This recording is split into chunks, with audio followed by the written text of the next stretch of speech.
மாணவ செல்வங்கள் உங்கள் அனைவருக்கும் என் வணக்கம். ரொம்ப மகிழ்ச்சி. இன்று விடுதலை நாள் சிறப்பாக நாம் கொண்டாடிட்டு இருக்கோம். இந்த பள்ளி மேலாண்மை குழு உறுப்பினராக இருக்கிறதுல நாங்கள் ரொம்ப மகிழ்ச்சி அடைகிறோம். காரணம், எங்களால் ஏதாவது பள்ளி மாணவர்களுக்கும் பள்ளிக்கும் செய்யணும் அப்படிங்கிற பேராசை, அது ஒரு சிறு துளியாக தான் நாங்கள் முன்னெடுக்கணும்னு முயற்சி பண்ணிகிட்ருக்கோம் இந்த நொடி வரைக்கும். எனவே இந்த நம்மூர் பள்ளிக்கு சிறப்பு விருந்தினராக வந்திருக்கார் அண்ணன் தோழர் ரத்தனசாமி அண்ணன். அவர்களுக்கு வருக வருக என வரவேற்பதில் கல்வி மேலாண்மை குழு மிகுந்த மகிழ்ச்சி கொள்கிறது. மற்றும் இங்கு பணிபுரியும் ஆசிரியர்கள் மற்றும் அனைத்து அரசு ஊழியர்கள் அனைவருக்கும் மேலாண்மை குழு சார்பாக எங்களுடைய வரவேற்பையும் நன்றியும் தெரிவித்துக் கொள்கிறோம். அடுத்து பேசலாமா? நான் ஒவ்வொரு முறையும் நாம வந்திருக்கோம், ஏதாவது ஒரு செய்தியை நான் உங்களோட பகிர்ந்துக்கணும் அப்படின்றதுல எனக்கு ஒரு பெரிய பேராசை. ஏதாவது ஒரு செய்தி அப்படின்னு சொன்னா, இப்போ ஜனவரி 26 வந்திருந்தப்போ ஒரு செய்தி உங்களோட நான் பகிர்ந்துக்கிட்டேன். அது யாருக்காவது ஞாபகம் இருக்கா? எந்த செய்தியை பத்தி நான் பேசினேன் அப்படின்னு யாருக்காவது ஞாபகம் இருக்கா? இல்லையா? சரி. போன ஆண்டு இதே விடுதலை நாள் சுதந்திர தினத்துல ஒரு விடுதலை போராட்ட வீரரை பத்தி நான் உங்ககிட்ட பேசியிருந்தேன். அது யாருக்காவது ஞாபகம் இருக்கா? இருக்கா? இல்லையா? சரி. இன்னைக்கும் ஒரு விடுதலை வீரரை பத்தி தான் பேசுறேன். உங்ககிட்ட நான் பகிர்ந்துக்கணும். பேசுறேன்னா கருத்து திரிக்கல, உங்ககிட்ட நான் பகிர்ந்துக்கிறேன். காரணம் என்ன அப்படின்னா, நம்மளுடைய ஆசிரியர்கள் சொன்னபடியும் தலைமை ஆசிரியர்கள் சொன்னபடியும் பெற்ற சுதந்திரத்தை பேணி காப்பது நம்மளுடைய பிறப்புரிமை. விடுதலை என்பதே பிறப்புரிமை தான், கருத்துரிமை. நாம மனசுல நினைக்கிற ஒரு விஷயத்தை தைரியமா வெளிப்படையா உண்மைத்தன்மையோட பொது வெளியில சொல்ல முடியும் அப்படின்னா அதுதான் சுதந்திரம், விடுதலை நாள். அந்த ஒரு கருத்து சுதந்திரம் நமக்கு எப்போ கிடைச்சது அப்படிங்கிறது தான் ஆகஸ்ட் 15. அதுக்கு முன்னாடி நாம எப்படி இருந்தோம் அப்படின்னா மன்னர்கள் ஆட்சியா இருந்தது. அந்த மன்னர்கள் ஆட்சி காலத்துல மன்னர்கள் ஆங்கிலேயர்களுடைய வருகையால எவ்வளவு பாதிக்கப்பட்டாங்க, அவங்களை எதிர்த்து யார் போராடினாங்க அப்படின்றத பத்தின ஒரு மாபெரும் வீரரை பற்றி தான் நான் உங்களோட பகிர்ந்துக்கணும்னு ஆசைப்படுறேன். சொல்லட்டுமா? அவரை பத்தி நான் சொல்லட்டுமா? கொஞ்சம் பேசட்டுமா? பதில் சொல்லுங்களேன் ஏதாவது. நம்மளுடைய நாட்டு விடுதலை போராட்டத்தில் கலந்துகிட்ட ஏகப்பட்ட விடுதலை போராட்ட வீரர்களுடைய பெயர்கள் நமக்கு நிறைய தெரியும். தெரியும் தானே? உங்களுக்கு தெரிஞ்ச விடுதலை போராட்ட வீரர்கள் பெயர்கள் சொல்லுங்களேன். பேர் சொல்லுங்க, சத்தமா சொல்லுங்க. அப்புறம் அப்புறம் சொல்லுங்க சொல்லுங்க. நேதாஜி, சுபாஷ். ரொம்ப மகிழ்ச்சி. நிறைய பேர் சொல்றீங்க, இங்க கேட்காதுங்கிறதுனால நான் ஒண்ணு சொல்றேன். இப்படி நமக்கு தெரிந்த தலைவர்கள் நிறைய இருந்தாலும் அவர்கள் கூட ஒரு தலைவர் அப்படின்னா, இப்ப நம்ம நேதாஜின்னு சொல்லுவோம், அவருக்கு பின்னாடி ஒரு பெரும் உறுதுணையாக படை தளபதி மாதிரி நின்ற நிறைய தலைவர்களுடைய பெயர்கள் நமக்கு ஞாபகத்துக்கு வராது. அந்த மாதிரி மன்னர்களா இருந்ததுல முக்கியமான ஒருத்தர் சொல்றேன். பூலித்தேவன் அப்படின்ற ஒரு பெரிய மாவீரன், அவருடைய படை தளபதியா இருந்ததுல பென்னி காலாடி அப்படின்ற ஒரு மாவீரன், ஒரு படை தளபதி. பேர் என்ன சொல்லுங்க? பென்னி காலாடி அவருடைய பேரு.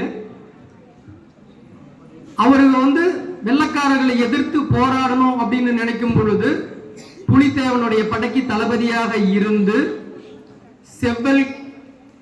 செவ்வல் கோட்டை அப்படின்ற அந்த பகுதியை மீட்கணும், பாதுகாக்கணும் அப்படின்ற ஒரு போர்ல உக்கிரகமா போராடுறாரு. வெள்ளக்காரர்களையும் கான் சாஹிப், வெள்ளக்காரனுக்கு ஆதரவாக போர் செஞ்ச கான் சாஹிப்பை எதிர்த்து போர் செய்யும் பொழுது அந்த போர்ல வெற்றி கிடைச்சது பென்னி காலாடி படைக்கு தான்.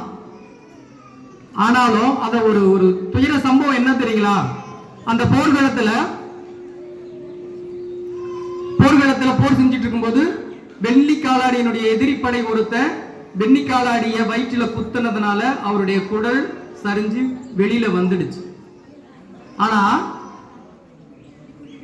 அப்பவும் கூட அவர் என்ன செஞ்சார் அப்படின்னு சொன்னா, தன்னுடைய தலைப்பாகை எடுத்து அந்த குடல் பகுதியை வயிற்றுக்குள்ள வச்சு இறுகு கட்டிட்டு கடைசி வரைக்கும் போராடி போர்ல வெற்றி பெற்று அதன் பிறகு நேரா தன்னுடைய மன்னன் பூலித்தேவனிடம் போய் போர்ல நமக்கு தான் வெற்றி, வெள்ளைக்காரர்களை தோற்கடிச்சிட்டோம் அப்படின்னு சொல்லி பேசி முடிக்கும் போதே அவருடைய உயிர் பிரிஞ்சது. பூலித்தேவனுடைய மடியிலேயே விழுந்து வீர மரணம் அடைந்தவர் தான் அந்த வெண்ணிக்காலாடி. இது எவ்வளவு பெரிய தியாகம் இல்லையா? நமக்கே காலில் எங்கேயோ போகும்போது ஒரு அடிபட்டுட்டாவோ ஒரு காயம் அறிட்டாவோ நமக்கு வலி தாங்க முடியாது, நம்ம அதுக்கு முன்னாடி செஞ்சுட்டு இருந்த சில வேலைகளை மறந்துடுவோம். ஆனா தன்னுடைய விடுதலை சுதந்திரம் என்பது என்னது பிறப்புரிமை அப்படின்னு சொல்றதுக்கான உண்மையான அர்த்தம் அந்த வெண்ணிக்காலாடி அப்படிங்கிறத நினைக்கும் போதுதான் நம்மளால உணர முடியும். இப்ப இந்த விஷயத்தை நான் ஏன் உங்ககிட்ட பகிர்ந்துக்கிறேன் அப்படின்னா, உங்களுக்கு தெரியாம இருந்தாலோ அல்லது இவரை பற்றி இன்னும் தெரிஞ்சுக்கணும்னு ஆசைப்பட்டாவோ இதுக்கப்புறம் நீங்க தெரிஞ்சுக்க முயற்சி செய்யணும் அப்படிங்கிறதுக்காக. இதுக்கு அடுத்தது ஒருத்தரை சொல்ல போறேன். இது அதை விட பயங்கரம். இவர் இறந்து போனது பாத்தீங்கன்னா 1759 டிசம்பர்ல.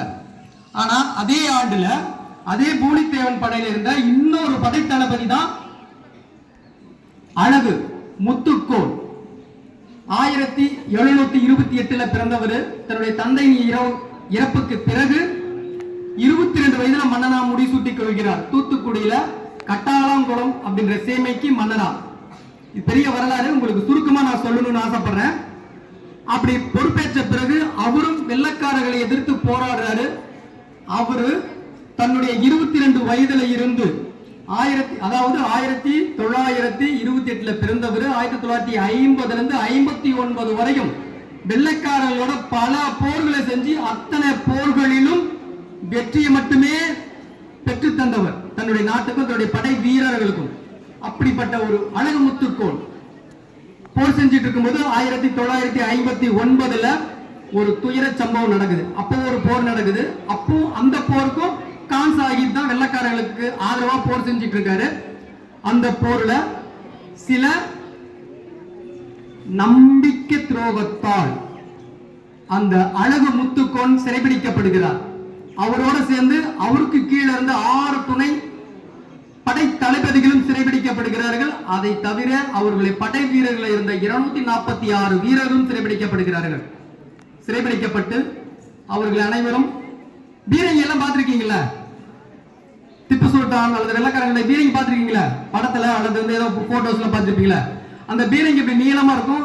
அந்த பீரங்கி துண்டு வெளியே வர ஒரு வாய் இருக்குல்ல, அந்த வாயில் பகுதியில அத்தனை பேரையும் யாரு அழகு முத்துக்கோன் அவருடைய 6 தளபதிகளையும் அந்த பீரங்கினுடைய வாயில் பகுதியில கட்டப்பட்டு நிறுத்தி வைக்கப்பட்டு வெள்ளைக்காரன் கேள்வி கேட்கிறான், எங்களுக்கு நீங்க வரி கட்ட தேவையில்ல, வரி கட்ட தேவையில்ல, எங்களுக்கு வர்ற வருமானத்திலிருந்து நாங்க உங்ககிட்ட பிடுங்கணுங்கிற ஆசை எங்களுக்கு இல்ல, எங்களுக்கு நீங்க அடிமையா இருக்கணும்னு ஆசை இல்ல. ஆனா ஒரே விஷயம், தப்பு பண்ணிட்டு என்ன மன்னிச்சிட்டு ஒரு வாரம் கேளுங்க, விடுதலை பண்றேன்னு சொல்றான் வெள்ளைக்காரன். முடியுமா? நம்ம போராட்ட போர் வீரர்கிட்ட அது சாத்தியப்படுமா? தான் சரின்னு நினைக்கிற ஒரு விஷயத்திலிருந்து எப்பயாவது நம்ம பின் வாங்கியிருக்கோமா? வீட்லயே கூட சரி, தனக்கு ஒரு விஷயம் பிடிக்கல அல்லது தனக்கு ஒரு விஷயம் தப்பா படுதுன்னா அப்பாவோ அண்ணனோ யாரா இருந்தாலும் விட்டு கொடுக்குறோமா?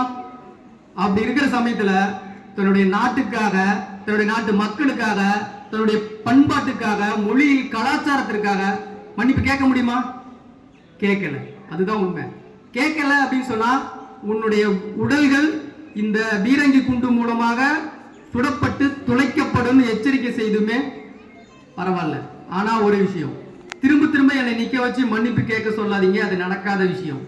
ஆனா என்னை விட்டீங்க அப்படின்னா இந்த படைத்தலைப்பில் இருக்கிற யாருமே அடுத்தது ஒரு ஆண்டுக்குள்ள உயிரோட இருக்க மாட்டீங்க. தைரியமா பீரங்கி குண்டு இருக்கு பின்னாடி சொன்னாரு. மன்னிப்பு கேட்கல. சிரிச்ச முகத்தோடையே அந்த 6 தளபதிகள் உட்பட அழகு முத்துக்கோன் அவர்களும் பீரங்கி குண்டுகளால் சிதைக்கப்பட்டு வீர மரணம் அடைகின்றார்கள்.